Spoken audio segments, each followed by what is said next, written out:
안녕하십니까? 오늘은 부동산 시장의 주요 동향을 살펴보며 글로벌 경제와 시장의 변화에 대해 이야기 나누도록 하겠습니다.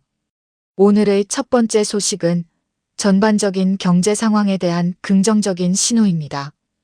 최근 경제에 온기를 불어넣고 있는 증시의 고공행진이 궁극적으로 한국 경제에도 긍정적인 영향을 미칠 수 있다는 분석가 나오고 있습니다. CT는 한국의 성장률을 2.2%에서 2.4%로 상향 조정하였습니다. 또한 글로벌 투자은행 8곳의 평균 전망치는 2.1%로 한 달 전보다 소폭 상승하였으며 이는 경제에 대한 긍정적인 기대감을 나타냅니다. 바클리, 뱅크 오브 아메리카, JP모건 등 주요 기업들은 기존의 성장률 전망을 유지하고 있지만 이러한 빠른 증시 회복이 경제에 좋은 영향을 미칠 것이라는 의견이 많습니다. N은 이제 서울 부동산 시장으로 눈을 돌려보겠습니다. 최근 서울 집값은 한풀 꺾이며 서서히 안정세를 찾아가고 있습니다. 특히 강남 지역의 상승폭이 줄어드는 모습을 보여주고 있는데요. 부동산원에 따르면 서울 아파트는 전주 대비 0.27% 상승하며 52주째 오름세를 이어가고 있습니다.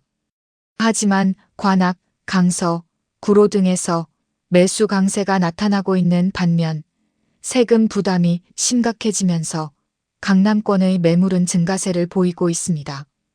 N은 이러한 상황 속에서 서울 강북 지역의 아파트는 지방의 부자들이 몰리고 있습니다. 그러나 지방의 경우 인프라 부족으로 집값이 제자리 걸음을 이어가고 있다는 점도 기억해야 합니다.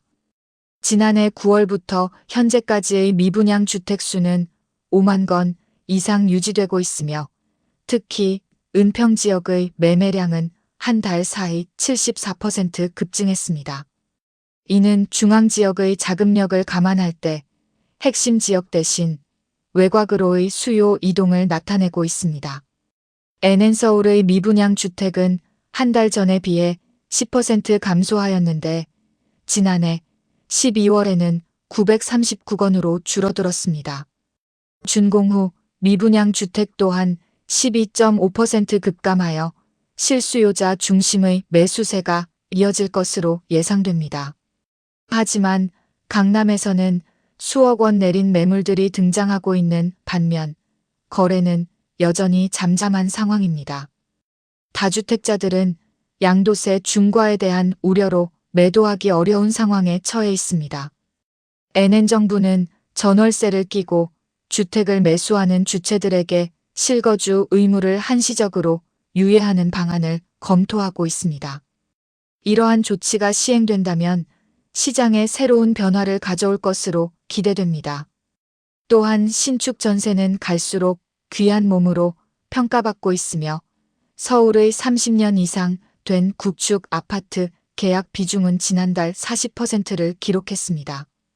N은 신축 아파트의 경우 월세 중심으로 재편되고 있는 추세입니다. 마포, 용산, 성동 등 이른바 마용성 지역에서는 신축 아파트의 월세 비중이 70%에 달하고 있습니다.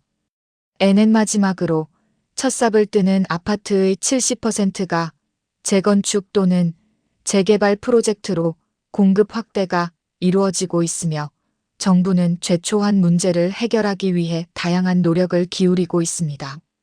그러나 공사비의 급등으로 인해 부담이 커지고 있는 상황입니다.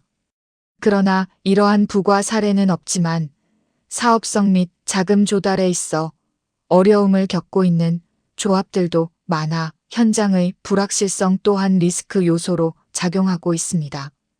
N은 결국 현재 부동산 시장은 안정과 변동성 그리고 서로 상반된 요소들이 맞물려 있는 복잡한 상황입니다.